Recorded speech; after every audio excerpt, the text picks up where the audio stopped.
Natalie, please welcome Tin. Ito na si Tin. Hi, Tin. Bumati ka muna, Tin. Hi, binabati ko nga po pala yung lola ko na laging nanonood. Tsaka yung mama ko sa bahay, yung mga kapatid ko, lalong-lalo na yung daddy ko na nasa Saudi. Hello, sana laging mag-ingat ka dyan, Dad. I love you. Okay, asan daddy mo sa Saudi? Anong trabaho niya? Telephone technician po siya. Oh, batiin mo, Dad. Ayan, no? Hi, Daddy! Miss ka na namin. Ano bang tinapos mo? Tourism management po. Pangarap ko po maging flight attendant. Ganon. Apo. Pero ngayon, in love ka. Apo, sobra. Matagal na ba kayo? Apo, 2 years na po kami. 2? 2 years. 3 years na. Wow, congratulations, ha? Saan naman kayo nagkakilala? Kakilala po kami sa jeep. Sa jeep lang? Pero ganito po yung nangyari. Wala pong alam, wala pong idea kasi po tutulog po ako sa biyahe nun. Tapos Saan to? po, Saan papunta? ano po, mula sa amin hanggang pa monumento. Saan? Saan ka ba? Ano po, papasok po ako ng school. Tapos po, ito kasi, kunento niya rin sa akin kung paano niya nakuha yung pangalan ko. Ano po, tinabihan niya po ako sa jeep. At pagod po ako, syempre, thesis days. Tapos tutulog ako sa biyahe. Tapos, hindi ko namamalaan yung ID ko nakabayang niya. Nakita? Apo. Pangalan mo? Tapos ewan ko kung anong technique niya. Tinandaan niya siguro. Tapos one day po may nag-chat sa akin. Mahilig ako maglaro ng mobile games noon. Tapos sa Facebook, gagawa ng chat. Tapos kala ko po ka-group ko siya, kaya in-accept ko. Pinansin ko.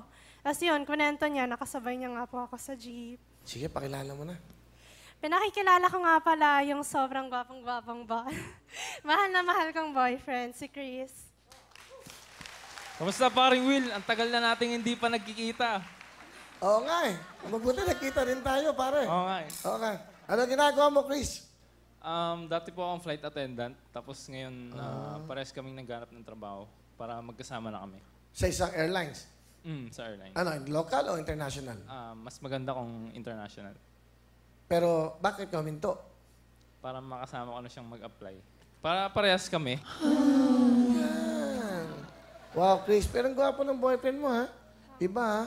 Ikaw ba, nag-jeep kayo, nakita, anong technique mo? Paano mo siya nasundan? Ayun nga, di tinandaan ko. Tapos nung pababa na kami, medyo nakalimutan ko. Di tinignan ko ulit. Ayun. Tapos tinext ko yung sarili ko, yung pangalan niya. Tinext ko sa sarili ko. Ayun. Tapos sinanap ko siya kinabukasan. Tapos nakita ko. Tapos ayun, minessage ko siya. Tapos naging magkaibigan kami. Tapos alam niyo yung naniniwala kayo sa sinasabing first love. Ako hindi. Kasi na-fall ako sa kanya nung pangalawang beses na kami nag-usap. So yung una, hindi pa? Nung una, hindi pa. Mga naging friends kami, mga 2 years, gano'n.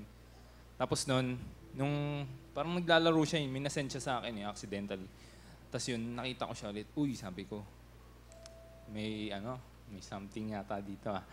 Tapos yun nga, kwentuhan, gano'n. Tapos na-realize ko, parang gusto ko i-pursue tong babaeng to, sabi ko. So? Ayun, tapos pinilit ko na siya na pumayag na ligawan ko siya. Pinilit ko rin siya na sagutin na ako. Pero alam ko naman na nagpapakipot lang siya eh. Chris, ano gusto mong sabihin, Kitin? Simple lang gusto kong, ang sasabihin ko sa kanya, iingatan kita, poprotektahan kita kahit kanino, tsaka higit sa lahat, ipagmamalaki kita. Mahal na mahal kita. Yun.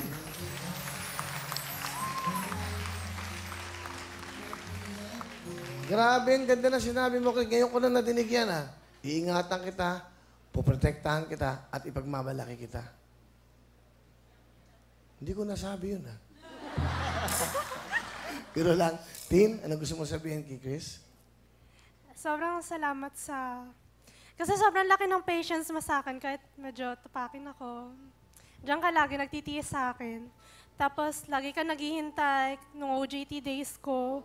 Kahit buong araw ka nasa lobby, ang init-init, doon ka na natutulog. Masabayan lang ako pagpasok tsaka pag-uwi. Kaya, thank you. Wala yun. I love you so much. I love you too. Kaingit naman tong ano na to sa Willie Paul. Pwede ba ako maging contestant dito? Nakakaingit. Ang sarap sabihin ng mga ganyan, eh, no? Ang sarap ma-in love, eh, no? Ang sarap ma-in love, no?